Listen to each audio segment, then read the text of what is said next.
Spelunker is one of those games that became enormously well known thanks to its later ports. Indeed, it...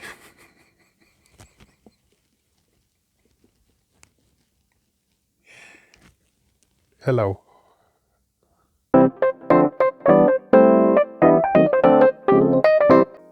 Hey everyone, this is Pete, and welcome back to the 400 Mini Show, an exploration of the built-in games for the 400 Mini retro gaming console, and onwards into the broader Atari 8-bit library. Today's game is Spelunker, a 1983 release originally by GraphicImage and later republished by Broderbund. Spelunker is one of those games that became enormously well known thanks to its later ports. Indeed, it had HD ports to modern consoles a few years back, but which actually originated on Atari 8-bit computers. GraphicImage is a company born from the ashes of Games by Apollo, one of numerous companies that contributed to the crash in console game sales in North America in 1983, an event which is worth noting gamers in Europe barely noticed because they were all too busy still playing games on microcomputers. Founding members of GraphicImage, Tim Martin and Robert Barber, had been developing the concept for Spelunker as an Atari 2600 game, but the ambition for the project soon outstripped the capabilities of the console, so they decided to switch to the Atari 8-bit line of home computers. During development, Cash Foley joined the team to contribute to the technical side of things, with his primary contributions being the graphic engine and the level editor the team used to put the game together. Although Spelunker was a joint project between the three members of GraphicImage, the original concept was Martin's, and as such his was the name that was put on the original title screen for the game. The intention was for the lead credit to rotate around the three founders with each release they worked on together, but the company didn't last long enough for this to become an issue. Spelunker became much more well known once its publishing rights were handed over to Broderbund Software, who were a prolific publisher in the 8-bit microcomputer era. Arcade and console ports also saw immense popularity in Japan, which explains the Japanese developed HD port by Irem and the guest appearance it has in the 2015 role-playing game Mega Dimension Neptunia V2 as a bonus dungeon, complete with all the unforgiving mechanics made famous by the original game. Spelunker is a notoriously challenging game, but its original Atari 8-bit incarnation is still one of the best versions. So let's go play Spelunker. Okay, welcome back to the 400 Mini, where today we're going to take a look at Spelunker by Broderbund Software. Now this game does have a few keyboard controls, which there are enough buttons to map to on the 400 Mini controller, so I will just share with you how I've got my controls mapped, just so you can see. If we go to map controls, what I've got is the fire button is just the fire button as always. Start is the top ring button. Option is the menu button on the controller. I've got D for dynamite on the left ring button. F for flare on the right ring button. And select on the bottom ring button. And spacebar is on the little shoulder button in the corner, which allows you to blow the fan. If you're not come across Spelunker, I will explain all those controls as we come to them. But for now, let's start playing.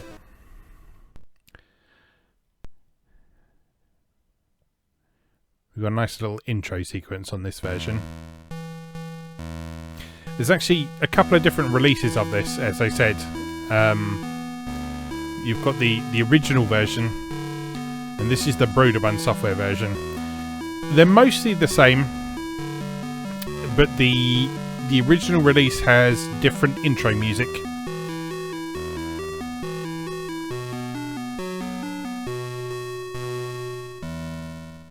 And there's Tim Martin's name. I was going to say, I couldn't remember if his name appeared in the Broderbund Software version or not.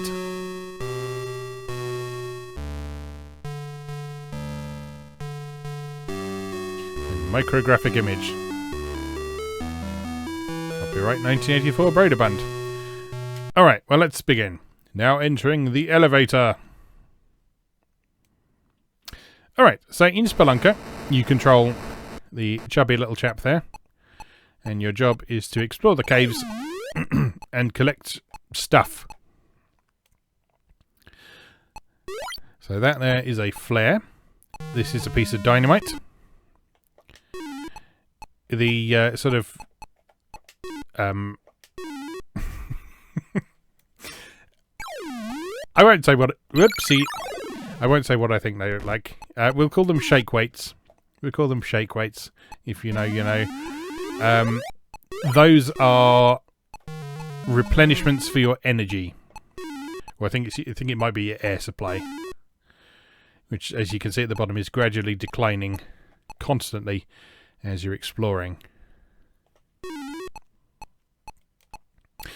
So, Spelunker is notoriously difficult for how fragile the main character is.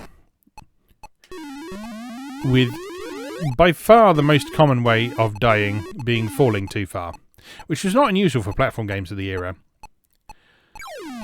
So back when I was playing this as a kid, I didn't find the fact that he died from falling a short distance particularly unusual, because all of the other games that I was playing did that as well. But these days that is one of this game's most notorious features. Right, that little clip of music there means that the ghost is coming. And the ghost will kill you. Unless you blow him away with the fan. But you can only blow him away with the fan when he's close. So you have to wait until he's nearby, and then blow the fan. Maybe not quite as close as that. You got to be careful because the fan uses up your air supply.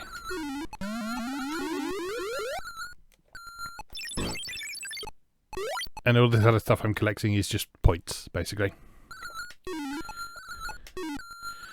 So you're trying to explore the caverns, find all the stuff, and reach the end of the level.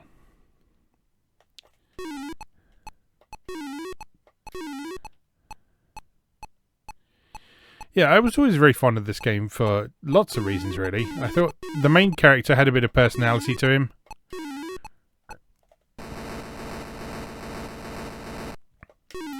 And I like the fact that the platforms were uneven. It gives quite a convincing sense of being in a rocky cave. When I was playing this, I wasn't quite into my era of being obsessed with platform games with hills in, like I was in the 16-bit era. I talked a bit about that previously on the Atari ST A to Z series. That's what dynamite is for. Blowing up large piles of stuff that are in your way. That's how you get rid of the ghost. You blast him with the fan from a distance.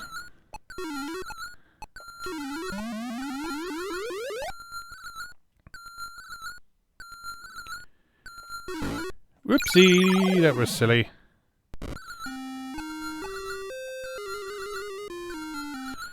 So I think what we'll do is if we go all the way down to the bottom here, wait for the ghost to get a little bit closer. Can we get him from there? We can. Okay. Let's do that. Grab this thingy. Well, that's an extra life we got there. Excellent. Now, to deal with bats, you send up a flare. And if the flare goes off just anywhere near the bat, that will take it out. But they will come back. So you can't really defeat anything permanently in Spelunker. You can just get rid of it temporarily.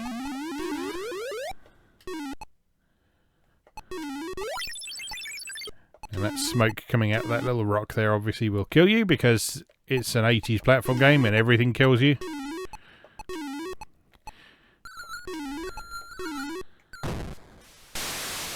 As you saw there, the red rocks by themselves don't kill you, though. They just make you bounce off, basically.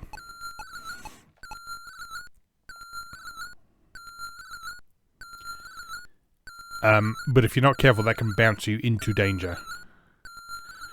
Right, can we make that jump? No! No, we can't. Oh, God. Oh, no! Alright, come on. Just wasted a whole bunch of lives there. Oh, no. And stuff with a pink outline kills you. Okay, so that is how Spelunker works. Let's have another go.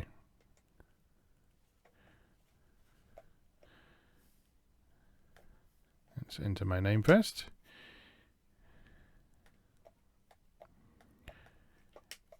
HSO there is for Homesoft, who converted this from a disc game, I think, originally, into an XEX file, which is an Atari executable, which you can just load straight into most emulators, and even load in on original hardware as well. It's basically just the binary file formats that the Atari AB used.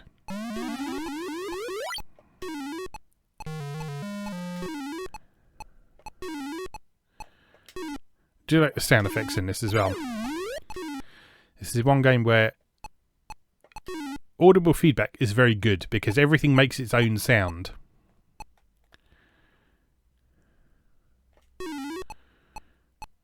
And once you learn what those sounds are, you can figure out what's going on by listening as much as looking.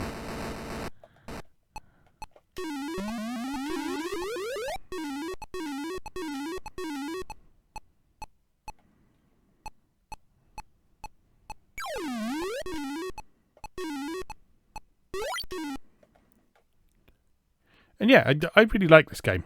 I haven't spent much time with the other ports of this. Like the NES and Famicom version is very famous. That's the one done by Irem. And the arcade version. The HD ports that came out on PlayStation 3 originally, but then got ported to other stuff. Those are based on the NES version rather than this version.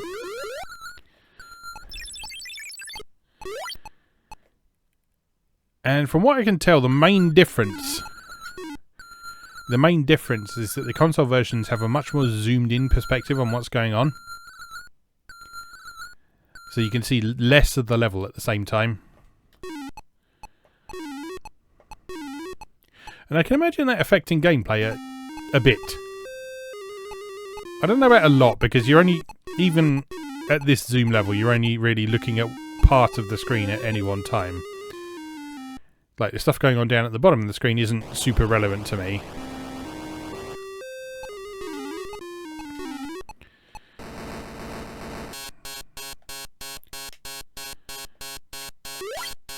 That means we're getting low on air.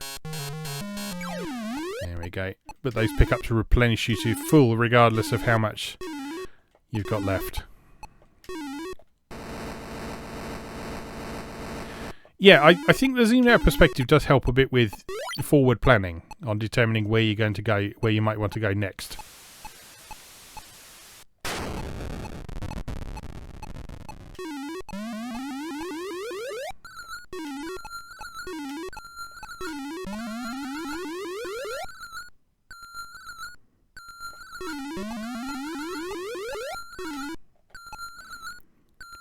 Like here, for example, you might want to sort of look ahead at where the lift is going to take you and figure things out from that.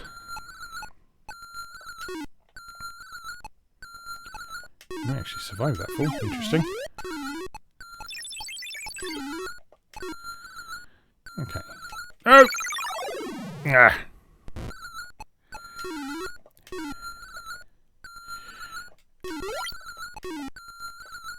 Aside from that little mishap there, we are doing much better this time.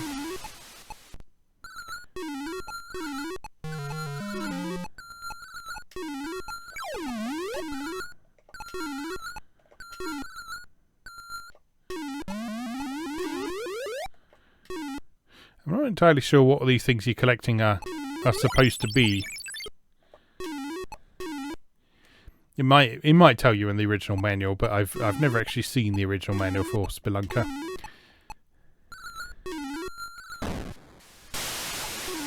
Maybe we'll take a moment after this playthrough and see if we can look them up. Right. This time, take us up to the top.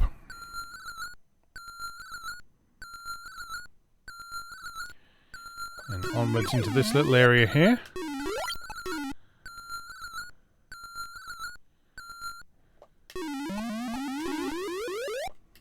You see there's actually a key to grab here.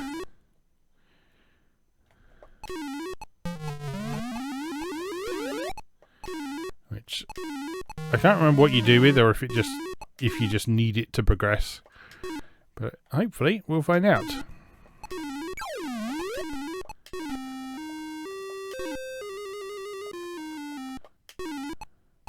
Where's he coming from?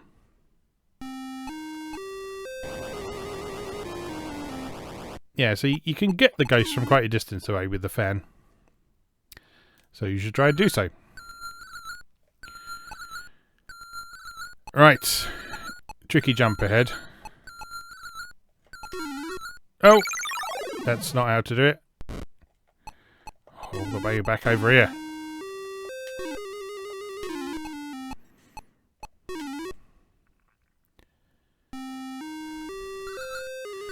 You would be coming from there, wouldn't you? Get away.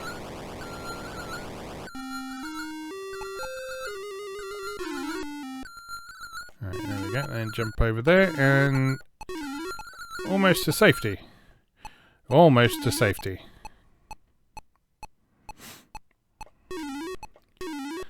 Onwards and downwards, they say.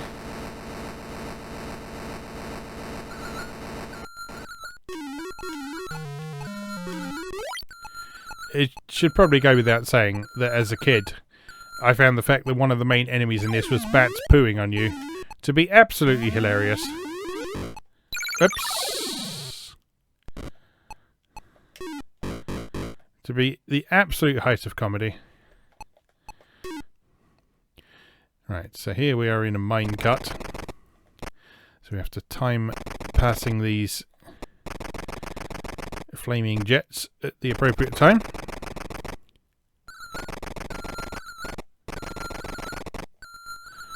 Sometimes you have to take a few little risks as well. And it automatically makes you hop out at the other end. Pop a stick of dynamite there. And stand back. Dynamite doesn't bother the bat at all, of course.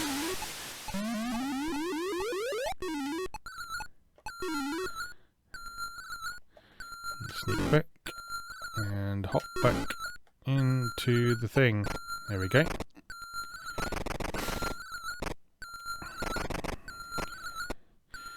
I had it in my head that standing on the tracks killed you for some reason, but apparently it doesn't.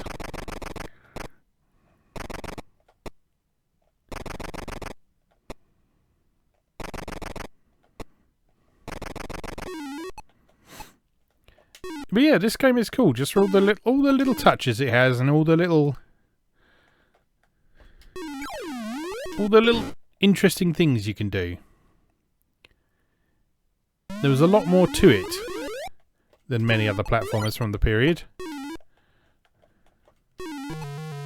and I always rather like that.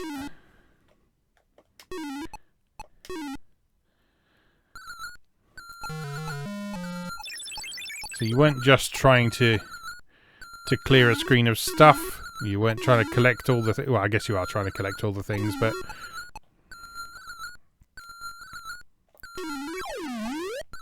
there was a sense of exploration and discovery, I think. Oh no, a sense of exploration and discovery, I think, is what I've always liked about this. No.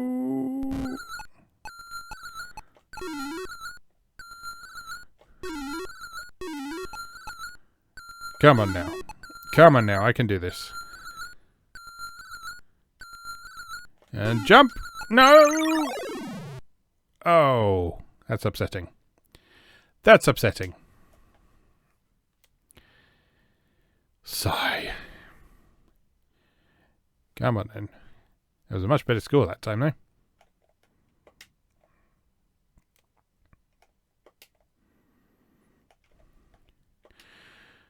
Alright, let's have one more go. See if we can finish this first level. I have finished this first level before, but as you can see, the levels in this are absolutely enormous. Particularly by standards of games from the era, which often tended to be single screen levels.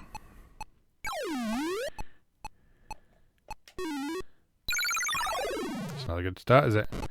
And then you have this game comes along and produces an absolutely humongous level by the standards of other games from the time.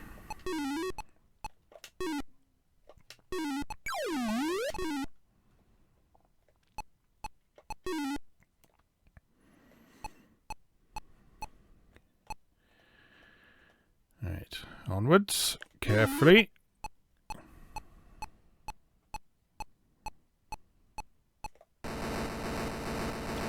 Right, we know how to do all this now.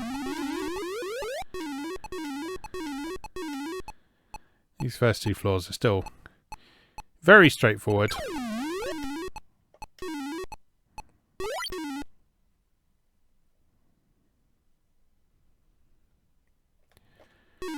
Clamber down, get the stuff.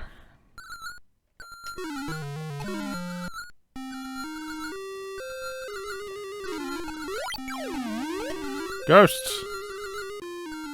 Oh. You... No, that's the wrong button.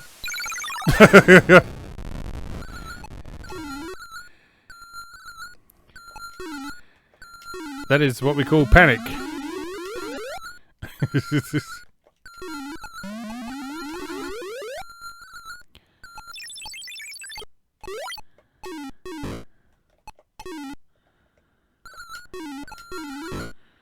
Alright, come on, let's try harder.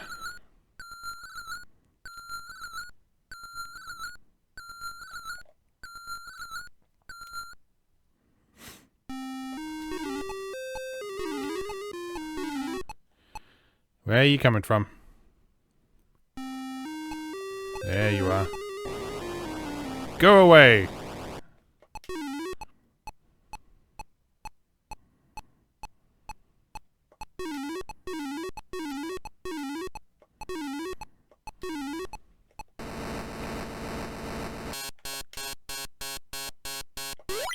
Pretty low on air. Come on, hurry up, hurry up, hurry up. There we go. Safe. It was never in doubt. It was never in doubt.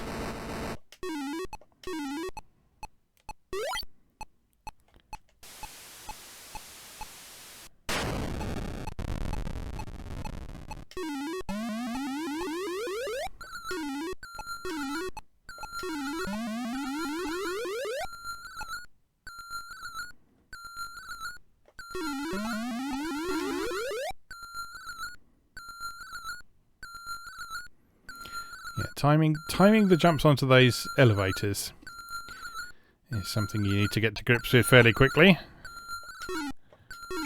Timing and positioning, I guess.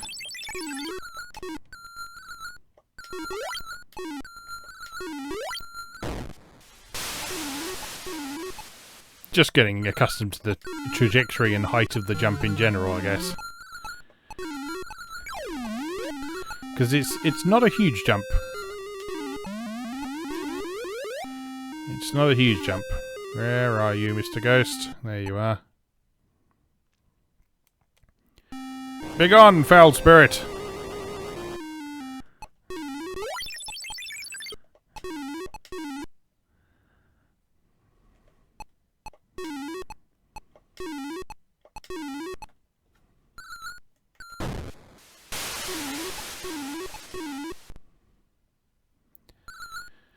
Right, and down here, and going up.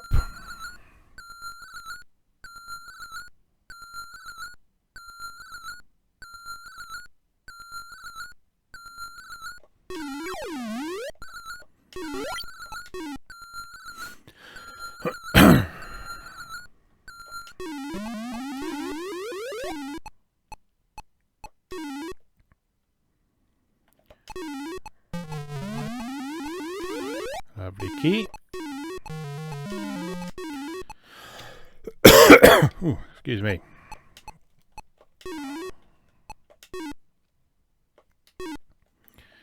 Get some air back.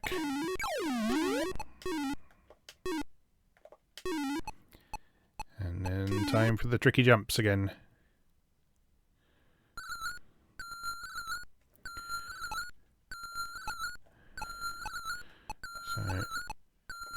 jump onto that lift there, and then another tricky little jump over there, and we're good.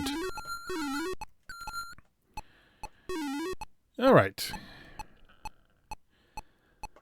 We started poorly. I won't lie, I was not thrilled with the way this was going to begin with. But things are going a lot better now.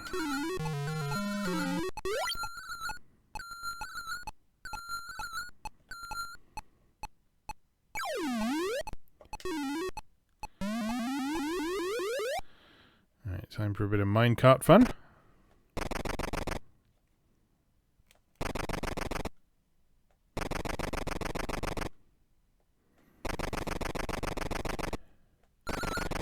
That's a good little sound effect.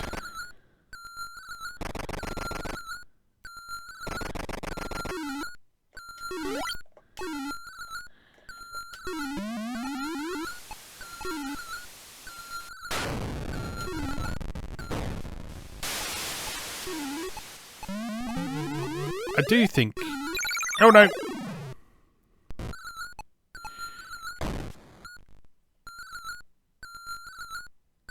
Oh, that's not good, is it?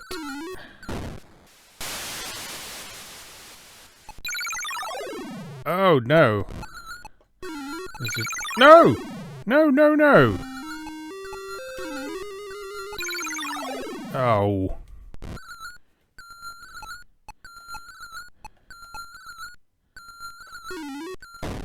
Why won't the flare go off? And now I'm out of them.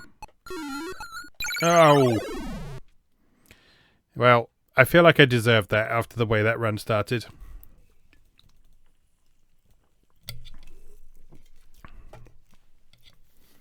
Not terrible. Still better than the first game we had today. But not as good as that best run. Let's have one more go. And then we'll call it a day. Right. This is the run. This is the run.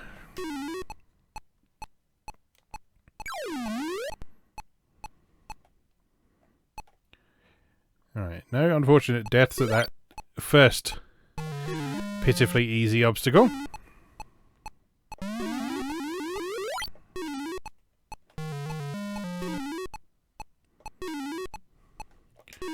No death jumping onto and off this platform, if you please. Good. Okay, already going better than before.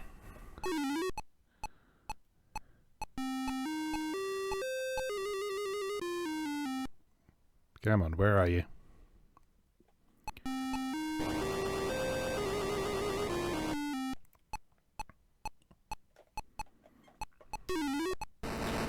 Alright, feeling good.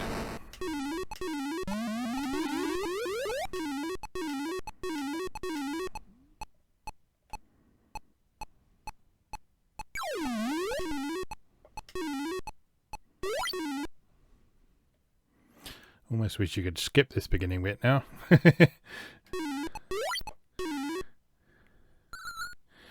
But, well, it's important to gather the supplies and some extra lives that you will need for later in the level.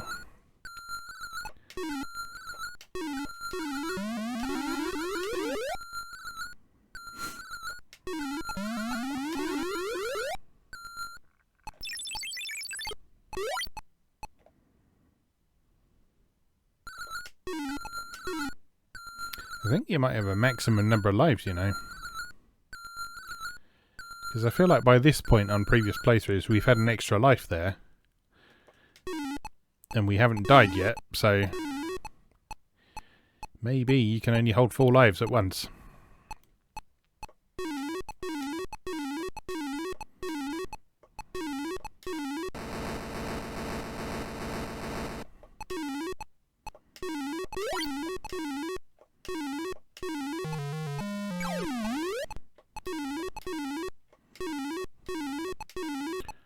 Alright, still feeling pretty good.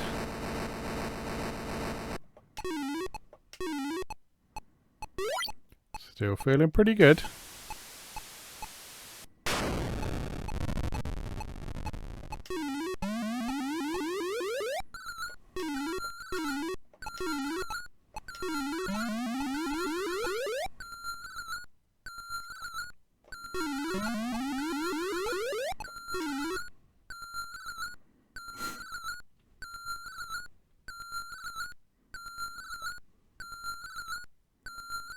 Yeah, what was I saying before? I started saying something. I don't think I finished that thought. I feel like the Atari 8-bit deserves a lot more credit for its sound chip than it gets. Because these days everyone is all about how good the C64 sound chip is. And yes, the SID chip is lovely and great and wonderful.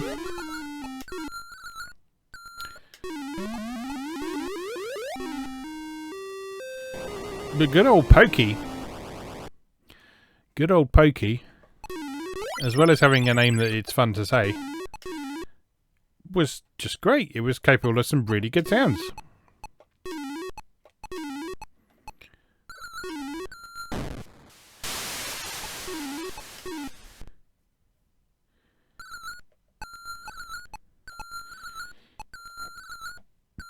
And in fact, it even had a leg up on the C64 SID chip in one area, which is that it has 4 sound channels instead of 3.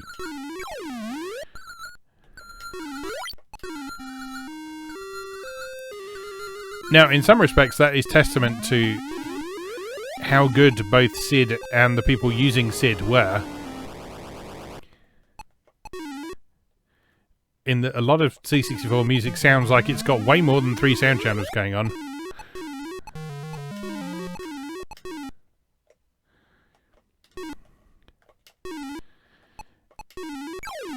But there are also some truly fantastic pieces of music made for the Atari 8-bit that use all 4 of those sound channels. And there's a lovely richness to the sound when they're all being used for, like, harmonies and stuff like that. No, no!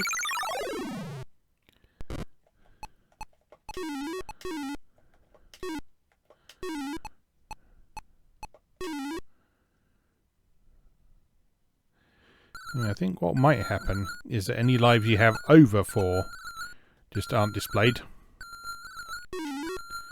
I think that might be what's going on.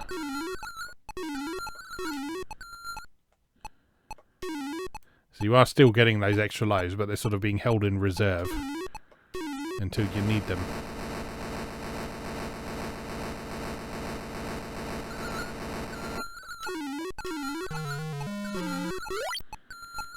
Right, anyway, we're doing okay.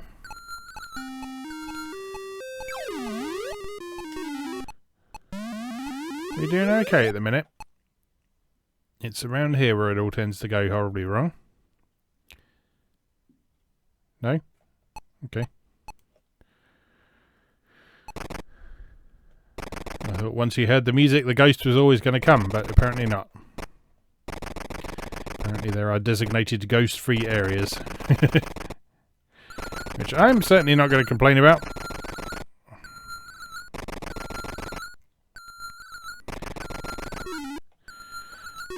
Right.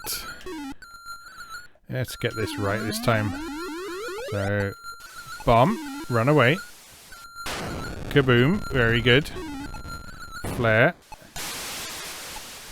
Why aren't you working? There we go.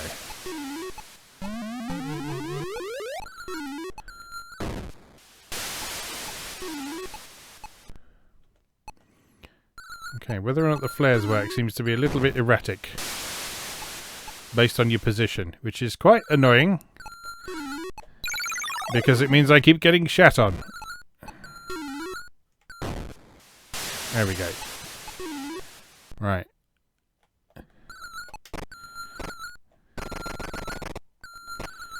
Okay, I lost rather more lives there than I would have liked to.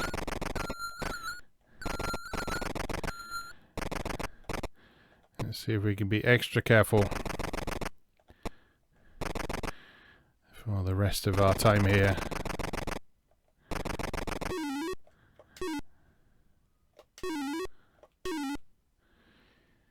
Right, onwards down here.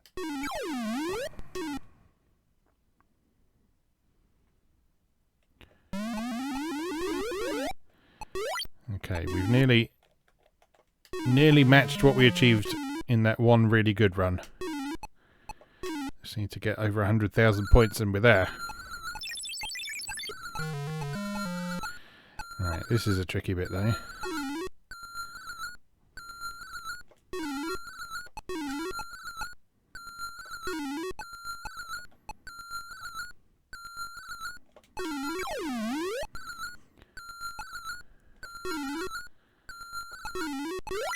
Okay, I think we might have exceeded our previous best. But we do need to head back now.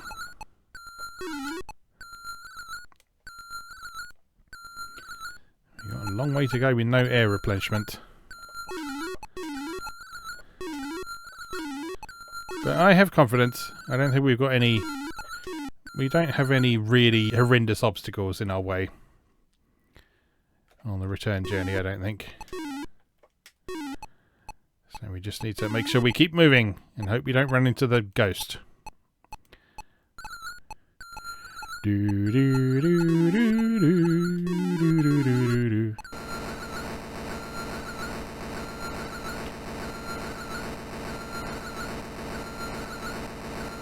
Okay. Feeling good. Feeling pretty good.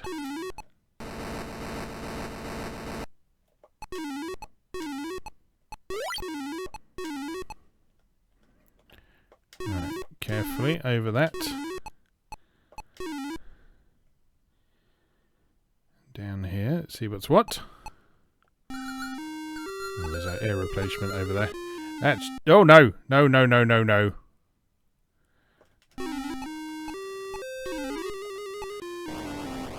Get away, go away, go away. Oof. That was rather too close for comfort.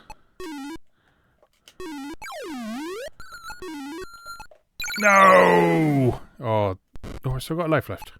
I thought that was it. It is cheeky. It is cheeky hiding an air replenishment off one of the flick scrolling bits.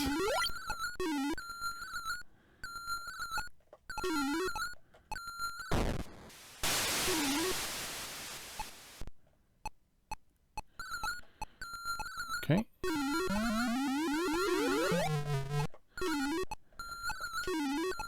Okay, okay. I got this. I got this.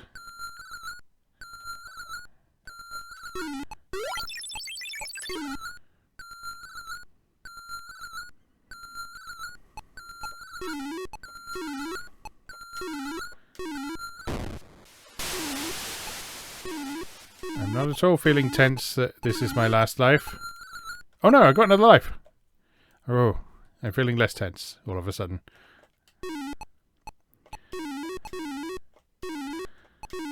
Alright, come on. Come on, we can do this.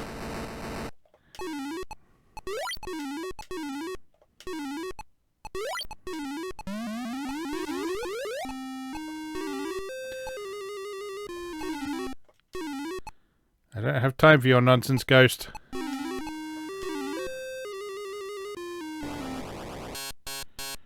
that might have been a mistake. That might have been a big mistake. No, that was definitely a mistake.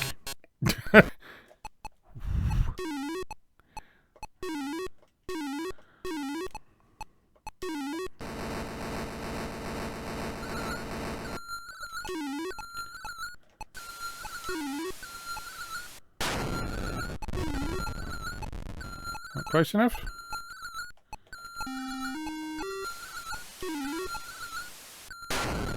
There we go. Get out of here. Oh no! Oh no. Oh no. Well, that was a good effort, certainly. And our best score today. So I think that's as good a place as any to wrap it up for today. We didn't quite make it to the end of the level, which is a shame.